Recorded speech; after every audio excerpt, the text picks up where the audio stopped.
Well, first of all, over the 2 days, I think the key themes: one, unity behind Ukraine, and that was very evident at yesterday's European Political Community meeting and dinner last evening. Very, very strong unity behind the people of Ukraine against Russian aggression. And yes, yesterday and today at the informal council meeting, energy will be the dominant issue, and also the impact of the energy crisis on the economies across the European Union, and the sense that unity again is important.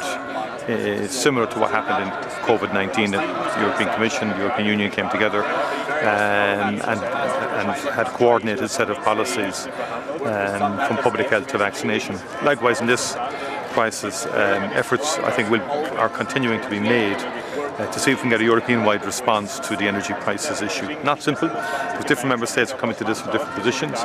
We all want to arrive at the same destination to try and limit the exponential growth in prices, but also making sure that we have security of supply. So I think there'll be a good discussion today, but I don't anticipate anything final conclusions out of today's meeting, but I think there'll be further work to be done before the formal council at the end of the month. And do you share the concerns about Germany's €200 billion cushion for consumers and businesses, and that this breaches solidarity? Well, again, look, many member states have taken measures to try and protect their businesses, to protect jobs, and to also alleviate pressures on households. And we have taken measures as well in Ireland. Yesterday, at the various workshops we had on this, there was a general view that there should be a more cooperative or collective approach, and every member state, including Germany, were on for that. So it's the working out of that now is going to be the issue.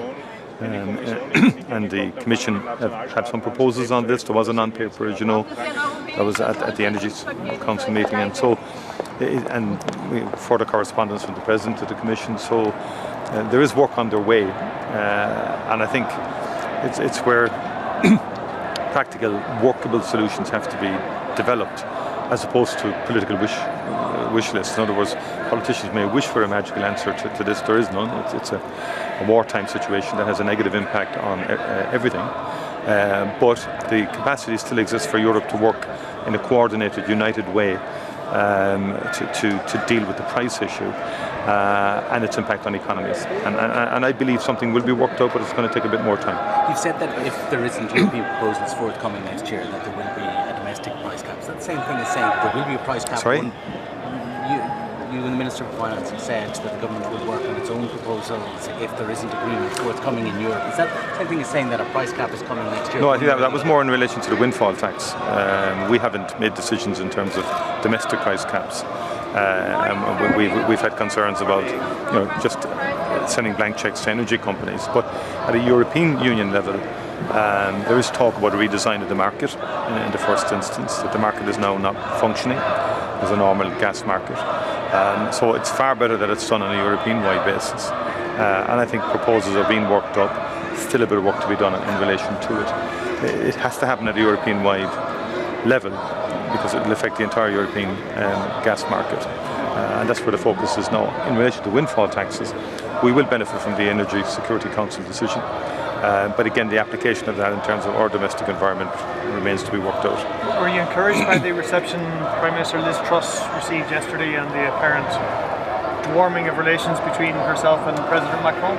Well, I think the UK government is determined to make sure that there's a constructive relationship with the European Union and with key member states, not least because of the very big geopolitical issues facing us, the war in Ukraine, the wider security situation, and also then the economic situation that flows from that war, and the impact that energy prices and the energy crisis is having on economies. And in many respects, much of the discussion yesterday was around that collective idea that everybody stands to lose here if we don't start accelerating cooperation on energy through grid connections, through accelerating renewables, and also then working on the market issues and on supply issues. So I think it's positive to see that. and I think that will continue. Prospects of getting agreement ahead of the October 20th deadline for the Northern Ireland Assembly? But again, I said yesterday, I'm not going to be into daily commentary on this. I do think space needs to be created. I think I wouldn't understate the difficulties that are there. And the European Union and the United Kingdom government are beginning a process. So I think we should allow space to see what emerges from that. Thank you very much indeed.